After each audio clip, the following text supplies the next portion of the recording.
السلام علیکم ورحمۃ اللہ وبرکاتہ۔ بسم اللہ الرحمن الرحیم، الحمد للہ رب العالمین، اللہم صلی علی سیدنا شفیعنا حبیبنا نبینا مولانا محمد وآلہ وسلم۔ رب اشرح لی صدری ویسر لی امری واحلل عقدۃ من لسانی یفقہوا قولی، آمین۔ بسم اللہ الرحمن الرحیم۔ موضوع چل رہا تھا نیند کا۔ آج نیند کے بارے میں دوسری بات سماعت فرمائیے گا۔ حضرت علی رضی اللہ تعالیٰ عنہ نے فرمایا کہ نیند میں اگرچہ کہ روح خارج ہو جاتی ہے، جب انسان سوتا ہے تو روح نکل جاتی ہے، لیکن اس کی شعاعیں باقاعدہ جسم میں موجود ہوتی ہیں۔ کچھ شعاعیں ایسی رہتی ہیں جو جسم کے اندر موجود رہتی ہیں، اسی لیے وہ خواب میں سب کچھ دیکھتا ہے، خواب بھی دیکھتا ہے نیند کے اندر۔ پھر انسان ادھر ادھر حرکت کرتا ہے، کبھی کوئی کھجاتا ہے۔ تو مطلب اس کا مطلب یہ ہے کہ ٹوٹلی روح جسم سے ڈسکنیکٹ نہیں ہوتی، پارشل کنیکشن رہتا ہے۔ تو آپ فرماتے ہیں کہ اسی وجہ سے وہ خواب میں سب کچھ دیکھتا ہے، لیکن جب جاگتا ہے تو فوراً روح آنکھ جھپکنے سے پہلے جسم میں آ جاتی ہے۔ دیکھیے آپ کیا پرواز ہے، خواب دیکھ رہا ہے، حالانکہ کہاں کدھر کی دنیا کی کوئی کونے میں ہے، مگر جیسی جاگنے کا وقت رہتا تو ایک سیکنڈ کے اندر، ایک لمحے میں پھر روح واپس آ جاتی ہے۔ اب آپ اندازہ لگائیے روح کی پرواز کیا ہے۔ تو اسی لیے بعض جو ہے کیا بولتے ہیں، روح کی جو حقیقت کیا ہے نہیں سمجھ سکتے۔ اللہ تعالیٰ خود قرآن میں فرما دیے، یہ پیغمبر یہ لوگ آپ سے روح کے بارے میں سوال کرتے ہیں، یسألونک عن الروح، یہ لوگ آپ سے روح کے بارے میں سوال کرتے ہیں، کہہ دو کہ قل الروح من امر رب، روح جو ہے دراصل یہ اللہ کا حکم ہے، بس سمجھ جو اتنا ہی۔ وما اوتیتم من العلم الا قلیلا، اللہ نے تم کو اتنا علم دیا ہی نہیں کہ تم روح کی حقیقت کو سمجھ سکو، بس یہ سمجھو کہ اللہ کا حکم ہے، اللہ جب بولتے ہیں تو آن ہوتی ہے، اللہ جب آف بولتے ہیں تو آف ہو جاتی ہے۔ میں سمجھانے کے لیے آن آف کا ورڈ یوز کر رہا ہوں، صرف کیا ہے یہ آن آف مطلب یہ اللہ کا حکم ہے۔ تو ایک سیکنڈ کے اندر روح جسم میں پھر آ جاتی ہے، پھر انسان بیدار ہو جاتا ہے۔ تو آپ دیکھیے یہ بھی ایک چیز ہے، اور ایک دوسری چیز یہ بھی ہے کہ جو ہے اہل ایمان کی روح نیند کے وقت آسمانوں پہ چلی جاتی ہے۔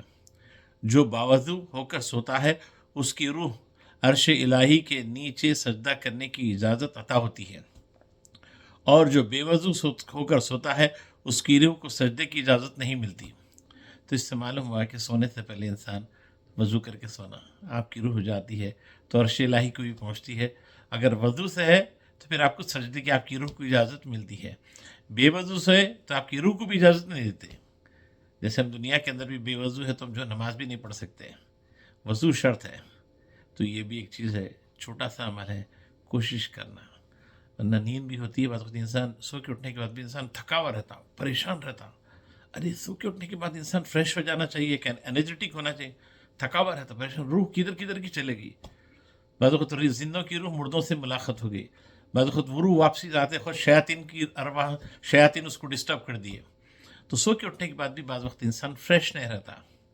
تو اللہ کے رسول صلی اللہ علیہ وسلم یہ دعائیں کیوں سکھائے؟ سونے سے پہلے دعا پڑھ کے سو بولے، سو کے اٹھنے کے بعد پھر دعا پڑھو بولے، کیونکہ دیکھیے کتنے ہی انسان کی حفاظت کے لیے کیا کیا چیزیں پتہ ہے، اسی لیے سنت پر عمل کرنا ضروری ہے، اور اس کے بارے میں انسان کو غور و فکر کرنا ضروری ہے کہ دیکھو روزانہ روح جاتی ہے، پھر اللہ تعالیٰ چاہے تو روک لے سکتے ہیں، وہ ٹوٹلی روک لیے تو اس کا نام ہے موت، چاہے تو پھر بھیجا دیتے ہیں، پھر واپس آ گئے تو پھر انسان بیدار ہو گیا، پھر سو کے اٹھ گیا۔ تو اس کا مطلب روز ہم موت کا مزہ چکھ رہے ہیں مگر یقین نہیں کر رہے ہیں، تیاری نہیں کر رہے ہیں۔ ہاں مرنا ہے صحیح ہے، روزانہ مر رہے ہیں پھر اٹھ رہے ہیں، یقین نہیں کر رہے ہیں۔ اچانک آتی ہے اور جو ہے وقت جب فائنل رہتا ہے تو ختم ہو گیا، آپ کی روح گئی تو پھر واپس نہیں آتی۔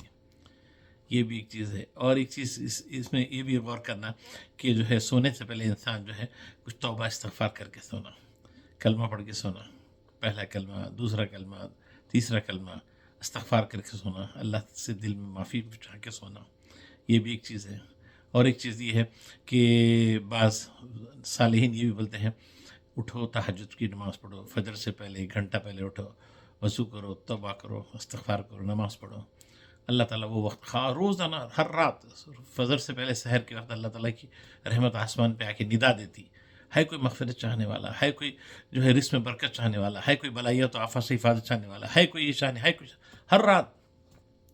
خیر اللہ جن کو توفیق دیا وہ لوگ اٹھتے بھی ہیں، وضو بھی کرتے ہیں، نماز بھی پڑھتے ہیں کرتے ہیں۔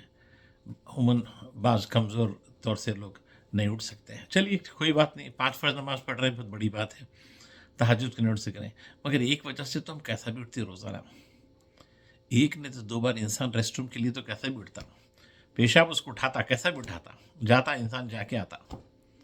کتنی بھی نیند رہ دو، 1 بجے رہ دو، 2 بجے، رات کے 4 بجے اٹھتا ہے. تو بات بزرگان نے یہ فرماتے ہیں کم از کم جب طہارت کے واسطے اٹھتے، پیشاب کے لیے اٹھتے ہیں، تو کم از کم جب واپس آتے پھر بستر پہ لیٹتے، وہ وقت میں تو بھی کم از کم اللہ سے مخاطب ہو کے کچھ توبہ استغفار کر لو، لیٹے لیٹے صحیح، اللہ سے توبہ چاہ لو، معافی چاہ لو، کچھ ذکر کر لو، کوئی چیز خدا کا ذکر کر لو، خدا سے معافی چاہ لو، کچھ کلمے آتے تو پڑھ لو. وہ وقت میں اللہ کی رحمت اتنی وسیع ہے، اللہ تعالیٰ اس وقت میں بھی آپ کی جو ہے اپیل کو سننے والے ہوتے ہیں. تو اس پہ تھوڑا سا توجہ دینا. غفلت میں ہم جاتے پھر آتے ویسے ہی سو جاتے، اڑ کے پھر ویسے سو گئے.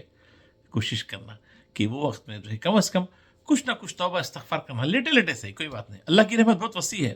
یہ ضروری نہیں ہے آپ وضو کر کے پھر نماز پڑھ کے پھر آپ اپیل کریں گے تو آپ کی وہ ایک جو ہے پروفیشنل، وہ ایک الگ طریقہ ہے، وہ بہت اچھا طریقہ ہے. مگر کم از کم یہ تو ہم کر سکتے ہیں آسانی سے. اللہ تعالیٰ مجھے اور ہم سب کو جو ہے ان سنتوں پر عمل کرنے کی توفیق عطا فرمائے. السلام علیکم ورحمۃ اللہ وبرکاتہ.